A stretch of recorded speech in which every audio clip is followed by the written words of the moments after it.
నారాయణమూర్తి గారు దర్శకత్వం వహించినటువంటి చీమల దండు అనే సినిమా పేరు మనకు వినిపించగానే అందులో మొదటిగా గుర్తొచ్చే పాట. అయితే ఈ రోజు ఈ పాటలో పల్లవి కంటే ముందు వచ్చేటువంటి అనుపల్లవిలో ఆ లైన్స్ గురించి నేను మీకు ఎక్స్ప్లెయిన్ చేయడానికి ప్రయత్నం చేస్తానండి. ఈ పాట రాసిన వారు అల్లం వీరన్న గారు, గానం చేసింది వందేమాతరం శ్రీనివాస్ గారు, సంగీతం అందించింది వందేమాతరం శ్రీనివాస్ గారు. సో ఒకసారి ఆ లైన్స్ ఏంటో చూద్దాం. శ్రమజీవుల హక్కులకై అసుగులు బాసిన అమరులారా. శ్రమజీవులు అంటే ఎవరు? కార్మికులు, కష్టం చేసేవారు. ఈ సమాజం నిర్మించబడింది కార్మికుల కష్టం మీద. అలాంటి కార్మికులకు ఒకానొక సమయంలో వారికి పని వేలలు కావచ్చు, వేతనాలు కావచ్చు, జీతాలు కావచ్చు, సెలవులు కావచ్చు, ఇవేవి లేకుండా వాళ్ళు ఒక యంత్రాల్లాగా పనిచేశారు. సో అటువంటి యంత్రాల్లాగా పనిచేసినటువంటి ఆ కార్మికులకు ఎలాగైనా ఇవన్నీ హక్కులను సంపాదించాలి, హక్కులని తెచ్చిపెట్టాలి అని వాళ్ళు ప్రాణత్యాగాలు చేసినటువంటి అమరులారా అని అంటున్నాడు అనమాట. ఇక్కడ అసువులు బాసిన అంటే ఏంటంటే ప్రాణాలకు తెగించి పోరాడి వాళ్ళు ప్రాణాలను అర్పించినటువంటి అమరులారా అని అర్థం అన్నమాట. సెకండ్ లైన్ ఏంటి?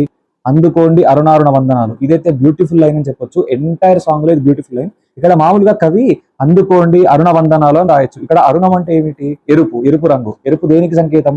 చైతన్యానికి సంకేతం. సో చైతన్యంతో కూడుకున్నటువంటి వందనాలు అని అనొచ్చు. కానీ ఇక్కడ కవి ఏం చేశాడు? అరుణ రుణ, అరుణ రుణ రుణం. అయితే రుణము తీర్చలేని త్యాగం మీది అని గుర్తించి మా చైతన్యం అనే అరుణం నుంచి చేస్తున్నటువంటి వందనాలు అని ఈ లైన్ యొక్క అర్థం అన్నమాట. తర్వాత లైన్ ఏంటి? మీ త్యాగఫలం మీ కర్మఫలం వృధా కానీయం. ఇక్కడ త్యాగఫలం అంటే మీరు ప్రాణాలు ఇచ్చి సంపాదించినటువంటి హక్కులు, కర్మఫలం అంటే మీరు చేసినటువంటి కష్టం. మీ కష్టాన్ని కానీ మీ త్యాగాన్ని కానీ మేము ఎప్పటికీ మర్చిపోము.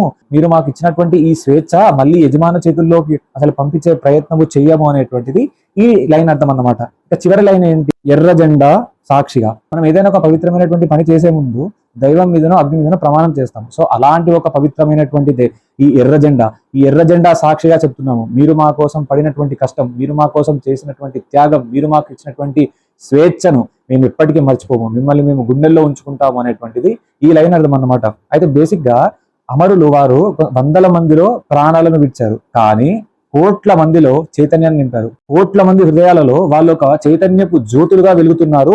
ఇక మేము మిమ్మల్ని ఎప్పటికీ మర్చిపోము, అమరులను మిమ్మల్ని ఎప్పటికీ మర్చిపోము, ఎందుకంటే మీరు మా కోసం ఎంతో చేశారు, మీరు మాకు ఎంతో కష్టపడ్డారు అనేటువంటిది ఈ లైన్స్ లో ఉన్నటువంటి అర్థం అన్నమాట. నిజంగా చాలా గొప్పగా రాశారు కదా ఈ పాట.